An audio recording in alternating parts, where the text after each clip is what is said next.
Hi all, welcome to Pebbles. ഇന്നത്തെ ഈ ക്ലാസ്സിൽ നമ്മൾ ചർച്ച ചെയ്യാൻ പോകുന്നത് ആറ്റവും ആറ്റത്തിൻ്റെ ഘടനയും എന്ന ടോപ്പിക്കാണ്. PSCയുടെ 10th level 12th level preliminary എക്സാമുകളിൽ എടുത്തു പറയുന്ന ടോപ്പിക്കാണ്. അതായത് ഫിസിക്കൽ സയൻസിൽ വരുന്ന ഭാഗമാണ്. അതുകൊണ്ട് തന്നെ വളരെ ഇമ്പോർട്ടൻ്റ് ആണ്. നമ്മൾ പ്രീവിയസ് ക്വസ്റ്റ്യൻസ് ഒക്കെ എടുത്ത് നോക്കുമ്പോൾ ഈ ഏരിയയിൽ നിന്നൊക്കെയുള്ള ക്വസ്റ്റ്യൻസ് നമുക്ക് കാണാം. അപ്പോൾ നമുക്ക് നേരെ ക്ലാസ്സിലേക്ക് കടക്കാം. ആദ്യമായിട്ട് നമ്മളുടെ ഹെഡിങ് സൂചിപ്പിച്ച പോലെ ആറ്റവും ആറ്റത്തിൻ്റെ ഘടനയുമാണ് ആറ്റം. എന്താണ് ആറ്റം? ഒരു പദാർത്ഥത്തിൻ്റെ വിഭജിക്കാൻ കഴിയാത്ത ഏറ്റവും ചെറിയ കണികയ്ക്കാണ് നമ്മൾ ആറ്റം എന്ന് പറയുന്നത്. ഒരു പദാർത്ഥത്തിൻ്റെ രാസപരമായി വിഭജിക്കാൻ കഴിയാത്ത ഏറ്റവും ചെറിയ കണികയ്ക്കാണ് നമ്മൾ ആറ്റം എന്ന് പറയുന്നത്. ആറ്റത്തെ വിഭജിച്ച് കഴിഞ്ഞാൽ പിന്നെ നമുക്ക് ആ പദാർത്ഥത്തിൻ്റെ ഗുണങ്ങളൊന്നും ഇല്ലാത്ത കണങ്ങളൊക്കെയാണ് കിട്ടുക, അറിയാലോ നമുക്ക്. അപ്പോൾ അതുകൊണ്ട് തന്നെ ഒരു പദാർത്ഥത്തിൻ്റെ രാസപരമായി വിഭജിക്കാൻ കഴിയാത്ത ഏറ്റവും ചെറിയ കണികയ്ക്കാണ് ആറ്റം എന്ന് പറയുന്നത്.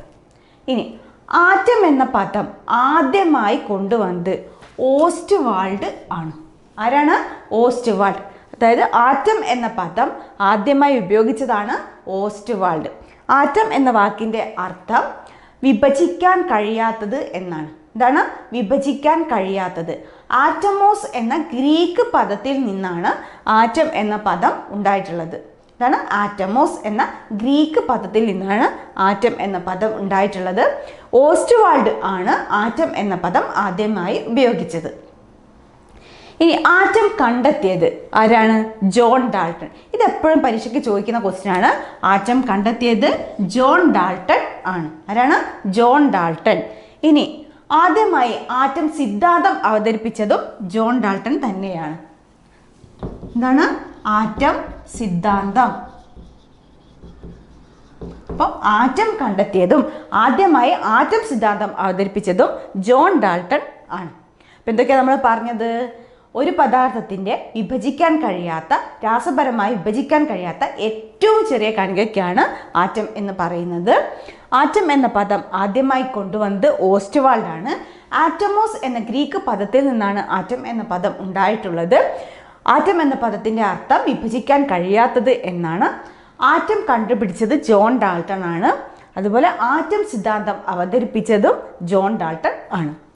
ഇനി നമുക്ക് ആറ്റത്തിൻ്റെ മാതൃകകൾ നോക്കാം. നമ്മൾ പല പല മാതൃകകളും കേട്ടിട്ടുണ്ട്, ക്വസ്റ്റ്യൻ പേപ്പറിൽ പല പല മാതൃകകളും കണ്ടിട്ടുണ്ട്. അപ്പോൾ നമുക്ക് നോക്കാം ഏതൊക്കെയാണ് ആറ്റത്തിൻ്റെ മാതൃകകൾ. ഇനി നമുക്ക് പറയാനുള്ളത് ആറ്റം മാതൃകകളെ കുറിച്ചാണ്. പല ആറ്റം മാതൃകകളെ പറ്റി നമ്മൾ കേട്ടിട്ടുണ്ട്, ക്വസ്റ്റ്യൻ പേപ്പറിൽ കണ്ടിട്ടുണ്ട്. അപ്പോൾ ഏതൊക്കെയാണ് നമ്മളുടെ ആറ്റം മാതൃകകളെന്ന് നോക്കാം. ആദ്യമായി പ്ലം പുഡിംഗ് ആറ്റം മാതൃക. ആരാണ്? JJ തോംസൺ ആണ്. ആരാണ്? JJ Thomson. ആറ്റത്തിൻ്റെ പ്ലം പുഡിംഗ് മാതൃക അവതരിപ്പിച്ചത് JJ തോംസൺ ആണ്. അതുപോലെ റൈസ് പുഡിംഗ് മോഡൽ, അതും ആരാണ്? JJ തോംസൺ ആണ്. അതുപോലെ വാട്ടർ മെലൺ മോഡൽ, അതും ആരാണ്? JJ തോംസൺ ആണ്. അപ്പോൾ ഓർക്കുക, ആറ്റത്തിൻ്റെ 3 മാതൃകകൾ, അതായത് plum pudding model, rice pudding model, watermelon model. Watermelon എന്ന് വെച്ചാൽ നമ്മൾ തണ്ണിമത്തൻ അല്ലെങ്കിൽ വത്തക്ക എന്നൊക്കെ പറയില്ല, അത്. അപ്പോൾ ഈ 3 മോഡലുകളും അവതരിപ്പിച്ചത് ആരാണ്? JJ തോംസൺ ആണ്. അതിൽ എപ്പോഴും ചോദിക്കുന്നത് ഏതാണ്? പ്ലം പുഡിംഗ് മോഡൽ ആണ്. അപ്പോൾ ഓർക്കുക, ആറ്റത്തിൻ്റെ plum pudding model, rice pudding model, watermelon model, ഇതൊക്കെ അവതരിപ്പിച്ചത് JJ തോംസൺ ആണ്. ഇനി അതായത് നമ്മളിപ്പോൾ കാണുന്ന സൗരയൂഥ മാതൃക, അല്ലെ? സൗരയൂഥ മാതൃക അവതരിപ്പിച്ചത് ആരാണ്? Ernest Rutherford.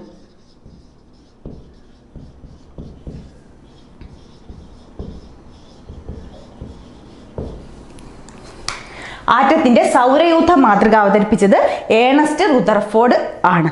അപ്പോൾ ഓർക്കുക, ആറ്റത്തിൻ്റെ സൗരയൂഥ മാതൃക പലതവണ പരീക്ഷയ്ക്ക് ചോദിച്ചതാണ്. ആരാണ്? ഏണസ്റ്റ് റുദർഫോർഡ് ആണ് ആറ്റത്തിൻ്റെ സൗരയൂഥ മാതൃക കണ്ടുപിടിച്ചത്. അപ്പോൾ ഈ സൗരയൂഥ മാതൃകയുടെ പരിഷ്കരിച്ച രൂപമാണ് ഇന്നത്തെ ആറ്റം മോഡൽ. അപ്പോൾ അത് കണ്ടെത്തിയത് ആരാണ്? നീൽസ് ബോർ ആണ്.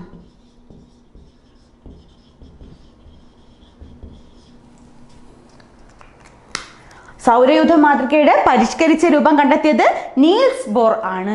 ഈ മോഡൽ ബോർ മോഡൽ എന്നറിയപ്പെടും. എന്താണ്? Bohr model. അപ്പോൾ സൗരയൂഥ മാതൃക കണ്ടുപിടിച്ചത് ഏണസ്റ്റ് റുദർഫോർഡ് ആണ്. അതിൻ്റെ പരിഷ്കരിച്ച രൂപം കണ്ടെത്തിയത് നീൽസ് ബോർ ആണ്. പിന്നെ ഈ നീൽസ് ബോറിൻ്റെ മോഡൽ ബോർ മോഡൽ എന്ന് അറിയപ്പെടുന്നു. അപ്പോൾ എന്തൊക്കെയാണ് നമ്മൾ പഠിച്ചത്? ആറ്റം, ഒരു പദാർത്ഥത്തിൻ്റെ രാസപരമായി വിഭജിക്കാൻ കഴിയാത്ത ഏറ്റവും ചെറിയ കണികയ്ക്ക് ആറ്റം എന്ന് പറയുന്നു. ആറ്റം എന്ന പദം ആദ്യമായി കണ്ടെത്തിയത് ഓസ്റ്റ്വാൾഡ് ആണ്. ആറ്റം സിദ്ധാന്തം ആദ്യമായി അവതരിപ്പിച്ചത് ജോൺ ഡാൾട്ടൺ ആണ്. ആറ്റം കണ്ടെത്തിയതും ജോൺ ഡാൾട്ടൺ ആണ്. പിന്നെ ആറ്റത്തിൻ്റെ മാതൃകകൾ plum pudding model, rice pudding model, watermelon model, ഇത് മൂന്നും കണ്ടെത്തിയത് ജെ തോംസൺ ആണ്.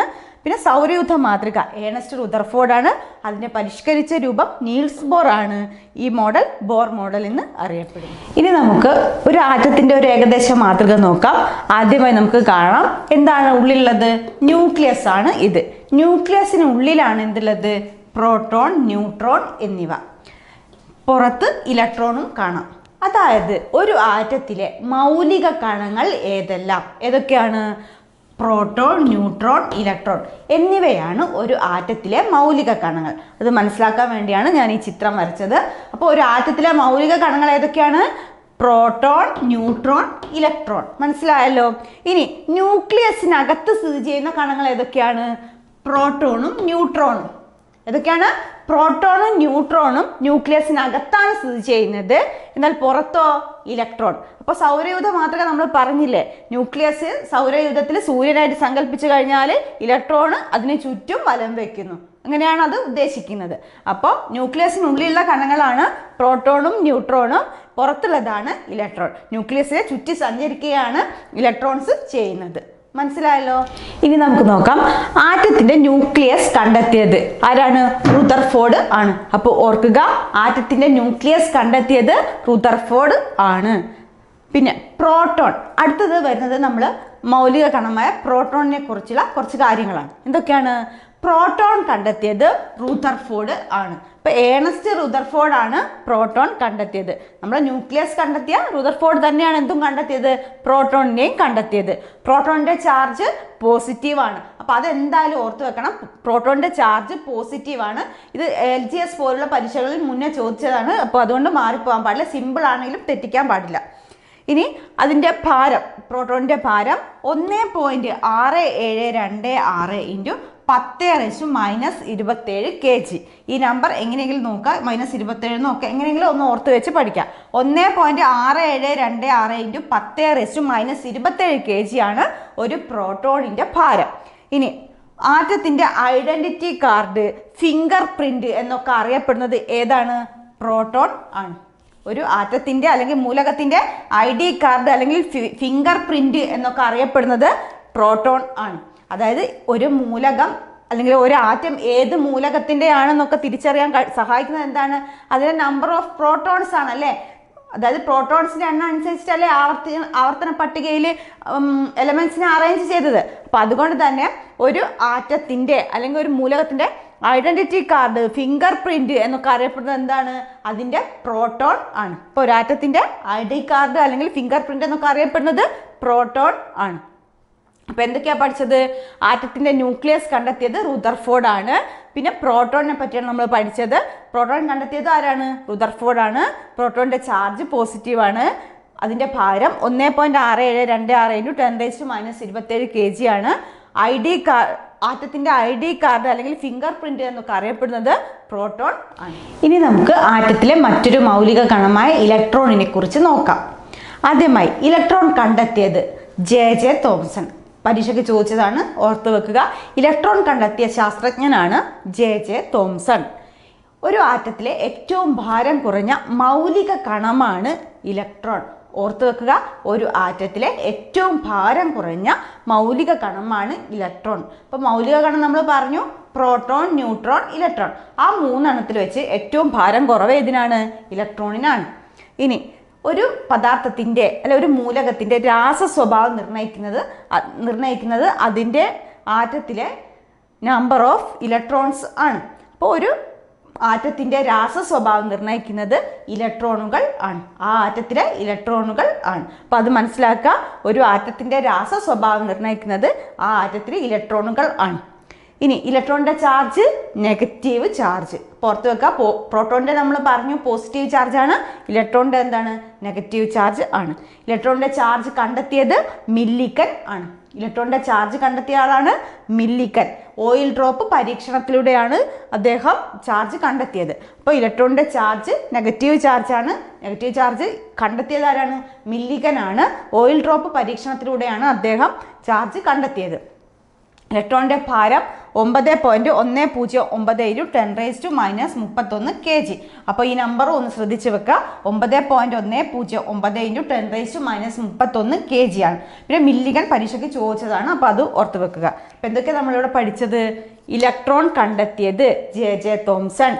ഒരു ആറ്റത്തിലെ ഏറ്റവും ഭാരം കുറഞ്ഞ മൗലിക കണമാണ് ഇലക്ട്രോൺ. ഇനി ഒരു ആറ്റത്തിലെ രാസ സ്വഭാവം നിർണ്ണയിക്കുന്നത് ഇലക്ട്രോണുകൾ ആണ്. പിന്നെ ഇലക്ട്രോണിൻ്റെ ചാർജ് നെഗറ്റീവ് ആണ്. ഇലക്ട്രോണിൻ്റെ നെഗറ്റീവ് ചാർജ് കണ്ടെത്തിയത് ആരാണ്? മില്ലിക്കൻ ആണ്. അപ്പോൾ ഇത് ചോദിച്ച ക്വസ്റ്റ്യൻ ആണ്. പിന്നെ അതിൻ്റെ ഭാരം എത്രയാണ്? 9.1091 × 10⁻³ kg ആണ്. അപ്പോൾ ഇത്രയും കാര്യങ്ങൾ ഇലക്ട്രോണിനെ പറ്റി അവിടെ ഓർത്ത് വെക്കുക. ഇനി നമ്മൾ ചർച്ച ചെയ്യാൻ പോകുന്നത് ആറ്റത്തിലെ മൗലിക കണമായ ന്യൂട്രോണിനെ കുറിച്ചാണ്. ന്യൂട്രോൺ കണ്ടെത്തിയത് ആരാണ്? James Chadwick. ന്യൂട്രോൺ കണ്ടെത്തിയത് ജെയിംസ് ചാഡ്വിക്. ഒരു ആറ്റത്തിലെ ഏറ്റവും ഭാരം കൂടിയ മൗലിക കണമാണ് ന്യൂട്രോൺ. ഒരു ആറ്റത്തിലെ ഏറ്റവും ഭാരം കൂടിയ മൗലിക കണമാണ് ന്യൂട്രോൺ. അതിൻ്റെ ഭാരം എത്രയാണ്? 1.6749 × 10⁻27 kg. അപ്പോൾ പ്രോട്ടോണിൻ്റെത് മാറ്റി തെറ്റിദ്ധരിക്കരുത്. അപ്പോൾ അത് 6726 ആ ഒരു നമ്പർ അവിടെ ഓർത്ത് വെക്കുക. അപ്പോൾ ഇവിടെ മാറിപ്പോകാൻ പാടില്ല. ഇവിടെ എത്രയാണ്? ന്യൂട്രോണിൻ്റെ ഭാരം എന്ന് പറയുന്നത് 1.6749 × 10⁻27 kg ആണ്. എത്രയാണ്? 1.6749 × 10⁻27 kg ആണ് ന്യൂട്രോണിൻ്റെ ഭാരം. ഏറ്റവും ഭാരം കൂടിയ മൗലിക കണമാണ് ന്യൂട്രോൺ. ഇനി നമുക്ക് ആറ്റത്തിലെ ഉപകണങ്ങളായ positron, antiproton, antineutron ഇത് മൂന്നും കണ്ടെത്തിയത് ആരാണെന്നൊന്ന് നോക്കാം. പോസിട്രോൺ കണ്ടെത്തിയത് കാൾ ആൻഡേഴ്സൺ ആണ്. ആരാണ്? Carl Anderson. അപ്പോൾ പോസിട്രോൺ കണ്ടെത്തിയത് കാൾ ആൻഡേഴ്സൺ. ഇനി ആൻറ്റി പ്രോട്ടോൺ കണ്ടെത്തിയത് ചേംബർലൈനും എമിലിയോ സിഗരയും. അപ്പോൾ ഈ പേരുകൾ ഒന്ന് ഓർത്ത് വെക്കുക. ആൻറ്റി പ്രോട്ടോൺ കണ്ടെത്തിയത് ചേംബർലൈനും എമിലിയോ സിഗരയും. പിന്നെ ആൻറ്റി ന്യൂട്രോൺ കണ്ടെത്തിയത് ബ്രൂസ് കോർക്ക്. അപ്പോൾ ഓർക്കുക, ആൻറ്റി ന്യൂട്രോൺ കണ്ടെത്തിയത് ബ്രൂസ് കോർക്ക്. അപ്പോൾ ഈ പേരുകളും ജസ്റ്റ് ഒന്ന് ഓർത്ത് വെക്കണം. അപ്പോൾ നമുക്ക് നോക്കാം. ആദ്യമായിട്ട് ന്യൂട്രോൺ കണ്ടെത്തിയത് ജെയിംസ് ചാഡ്വിക് ആണ്. ഒരു ആറ്റത്തിലെ ഏറ്റവും ഭാരം കൂടിയ മൗലിക കണമാണ് ന്യൂട്രോൺ. അതിൻ്റെ ഭാരം 1.6749 × 10⁻27 kg ആണ്. പിന്നെ ഉപകണങ്ങൾ ഏതൊക്കെയാണ്? പോസിട്രോണും ആൻറ്റി പ്രോട്ടോണും ആൻറ്റി ന്യൂട്രോണുമാണ്. അതിൽ പോസിട്രോൺ കണ്ടെത്തിയത് കാൾ ആൻഡേഴ്സൺ ആണ്. ആൻറ്റി പ്രോട്ടോൺ കണ്ടെത്തിയത് ചേംബർലൈൻ ആൻഡ് എമിലിയോ സിഗറെ ആണ്. പിന്നെ ആൻറ്റി ന്യൂട്രോൺ കണ്ടെത്തിയത് ബ്രൂസ് കോർക്ക് ആണ്.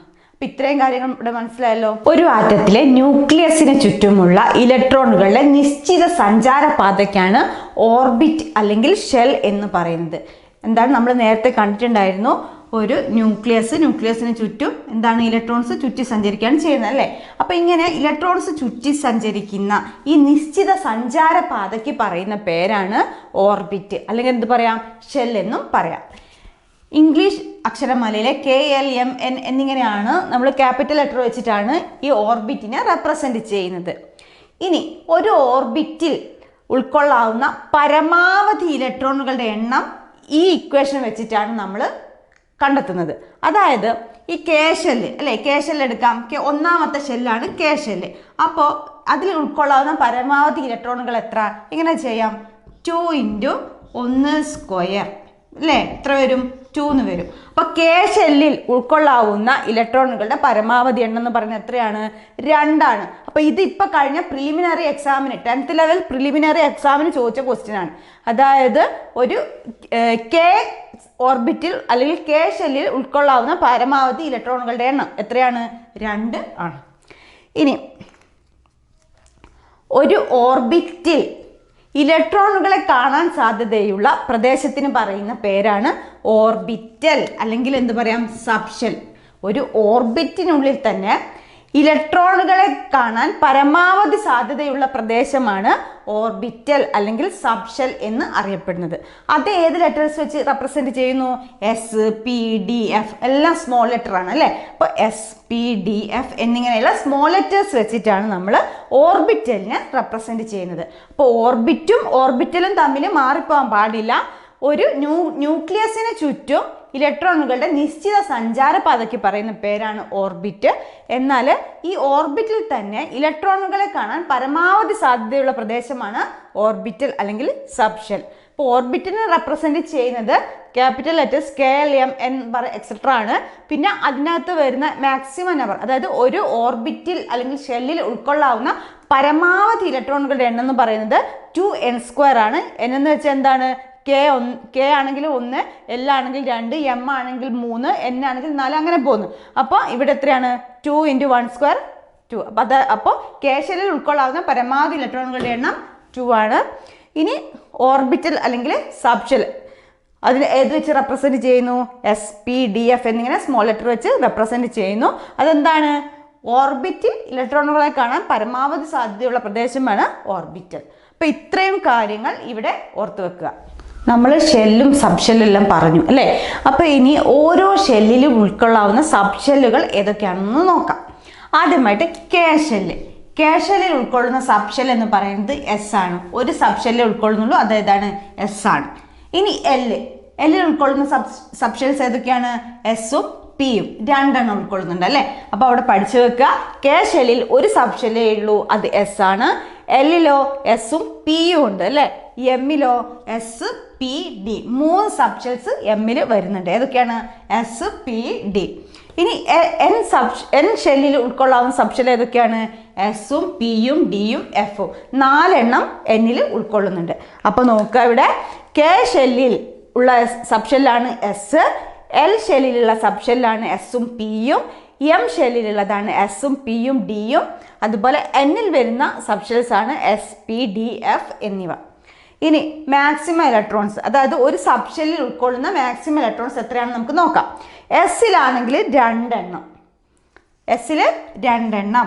പിയിൽ ഉൾക്കൊള്ളാവുന്ന മാക്സിമം ഇലക്ട്രോൺസ് എത്രയാ? 6 എണ്ണം. ഇനി ഡിയിലാണെങ്കിൽ 10 എണ്ണം, എഫിലാണെങ്കിൽ 14 എണ്ണം. തുടക്കം എവിടെയാണ്? 2-ലല്ലേ തുടങ്ങുന്നത്, അതിൽ നിന്ന് 4 കൂട്ടി പോയാൽ മതി. അപ്പോൾ എസിൽ ആണെങ്കിൽ 2 എണ്ണം, പിയിൽ 4 കൂട്ടി 6 എണ്ണം, പിന്നെ ഡിയിലാണെങ്കിൽ 4 കൂട്ടി 10 എണ്ണം, എഫിലാണെങ്കിൽ 10നോട് 4 കൂട്ടി 14 എണ്ണം. അങ്ങനെ അത് ചോദിക്കുക പരീക്ഷയ്ക്ക്. അപ്പം നോക്കുക, എസ് സബ്ഷെല്ലിൽ ഉൾക്കൊള്ളാവുന്ന മാക്സിമം ഇലക്ട്രോൺസ് ആണ് 2, പിയിലാണെങ്കിൽ 6, ഡിയിൽ ഉൾക്കൊള്ളാവുന്ന മാക്സിമം ഇലക്ട്രോൺസ് 10, അതുപോലെ എഫ് സബ്ഷെല്ലിൽ ഉൾക്കൊള്ളാവുന്ന മാക്സിമം ഇലക്ട്രോൺസ് 14. അപ്പം ഇത്രയും കാര്യങ്ങൾ ഇവിടെ ഓർത്ത് വെക്കുക. എന്തൊക്കെയാണ്? ആദ്യം നമ്മൾ പറഞ്ഞത് ഷെല്ലും സബ്ഷെല്ലും അല്ലേ. ഇപ്പോൾ കെ ഷെല്ലിൽ ഉൾക്കൊള്ളാവുന്ന സബ്ഷെൽ എന്ന് പറയുന്നത് എസ് ആണ്, ഒരു സബ്ഷെല്ല്. ഇനി എൽ ഷെല്ലിൽ ഉൾക്കൊള്ളാവുന്ന സബ്ഷെൽസ് എസും പിയും 2 എണ്ണം. ഇനി എം ഷെല്ലിൽ ഉൾക്കൊള്ളാവുന്ന സബ്ഷെൽസ് ആണ് എസും പിയും ഡിയും 3 എണ്ണം. ഇനി എൻ ഷെല്ലിൽ ഉൾക്കൊള്ളാവുന്നതാണ് S, P, D, F 4 subshells. ഇനി ഓരോ സബ്ഷെല്ലിലും വരുന്ന മാക്സിമം ഇലക്ട്രോൺസ്. എസ് സബ്ഷെല്ലിൽ 2 ഇലക്ട്രോൺസ്, പിയിൽ മാക്സിമം 6 ഇലക്ട്രോൺസ്, ഡിയിൽ 10 ഇലക്ട്രോൺസ്, എഫിൽ 14 ഇലക്ട്രോൺസ്. 2നോട് 4 കൂട്ടി വന്നു. മനസ്സിലായല്ലോ? ഇപ്പം ഇത്രയും കാര്യങ്ങൾ ഇവിടെ ഇതിനെപ്പറ്റി മനസ്സിലാക്കി വെക്കുക. ഇനി നമ്മളിപ്പോൾ പറഞ്ഞ സബ്ഷെൽസിൻ്റെ ആകൃതി ഒന്ന് നോക്കാം. എസ് സബ്ഷെല്ലിൻ്റെ ആകൃതി ഗോളാകൃതി. അപ്പോൾ എസിൻ്റെത് എന്താണ്? ഗോളാകൃതി. ഇനി നമുക്ക് പറയാനുള്ളത് പി സബ്ഷെല്ലിൻ്റെ ആകൃതി. പി എന്താണ്? ഡംബൽ ആകൃതി, അല്ലെങ്കിൽ എന്താ പറയാം, ടൈം മെഷീൻ്റെ ആകൃതി എന്നും പറയാം. ഇനി എസും പിയും കഴിഞ്ഞാൽ ഡിയും എഫും കോംപ്ലിക്കേറ്റഡ് ഷേപ്പാണ് കേട്ടോ. കോംപ്ലിക്കേറ്റഡ് ഷേപ്പാണ് ഡിൻ്റെതും എഫിൻ്റെതും. അപ്പോൾ എസിൻ്റെത് ഗോളാകൃതി, പിയുടേത് ഡംബൽ ആകൃതി. പി ചോദിച്ചിട്ടുണ്ടെന്ന് ഞാൻ ഓർക്കുന്നു. അപ്പോൾ അതുകൊണ്ട് എന്തായാലും ആകൃതി ഒന്ന് പഠിച്ചു വെക്കണം. അപ്പോൾ എസ് സബ്ഷെല്ലിൻ്റെ ആകൃതി ഗോളാകൃതിയാണ്. പി സബ്ഷെല്ലിൻ്റെ ആകൃതി എന്താണ്? ഡംബൽ ആകൃതി അല്ലെങ്കിൽ ടൈം മെഷീൻ്റെ ആകൃതി. അതേപോലെ ഡിയും എഫും ആണെങ്കിൽ അത് കോംപ്ലിക്കേറ്റഡ് ഷേപ്പാണ്. അപ്പോൾ ഇത്രയും കാര്യങ്ങൾ ഇവിടെ ഇതിൻ്റെ ആകൃതിയുമായി ബന്ധപ്പെട്ട് ഓർത്ത് വെക്കുക. ഇനി നമുക്ക് ആറ്റവും ആറ്റത്തിൻ്റെ ഘടനയുമായി ബന്ധപ്പെട്ടിട്ട് അറ്റോമിക് നമ്പറും മാസ് നമ്പറും കൂടെ ഒന്ന് നോക്കണം. എന്താണ് അറ്റോമിക് നമ്പർ? ഒരു ആറ്റത്തിലെ പ്രോട്ടോണുകളുടെ എണ്ണത്തെയാണ് നമ്മൾ അതിൻ്റെ അറ്റോമിക് നമ്പർ എന്ന് പറയുന്നത്. എന്താണ്? ഒരു ആറ്റത്തിലെ പ്രോട്ടോണുകളുടെ എണ്ണത്തെയാണ് നമ്മൾ അതിൻ്റെ അറ്റോമിക് നമ്പർ എന്ന് പറയുന്നത്. സെഡ്, ക്യാപിറ്റൽ ലെറ്റർ സെഡ് വെച്ചിട്ടാണ് നമ്മൾ അത് റെപ്രസെൻറ്റ് ചെയ്യുന്നത്. മനസ്സിലായല്ലോ? അപ്പോൾ ഓർക്കുക, ഒരു ആറ്റത്തിലെ പ്രോട്ടോണുകളുടെ എണ്ണത്തിനാണ് നമ്മൾ അറ്റോമിക് നമ്പർ എന്ന് പറയുന്നത്. ക്യാപിറ്റൽ ലെറ്റർ സെഡ് വെച്ചിട്ടാണ് അത് റെപ്രസെൻറ്റ് ചെയ്യുന്നത്. ഇനി നമ്മളിപ്പോൾ ഒരു ആറ്റത്തെ എടുത്തു കഴിഞ്ഞാൽ അതിലെ പ്രോട്ടോണുകളുടെ എണ്ണവും അതുപോലെ ഇലക്ട്രോണുകളുടെ എണ്ണവും എന്തായിരിക്കും?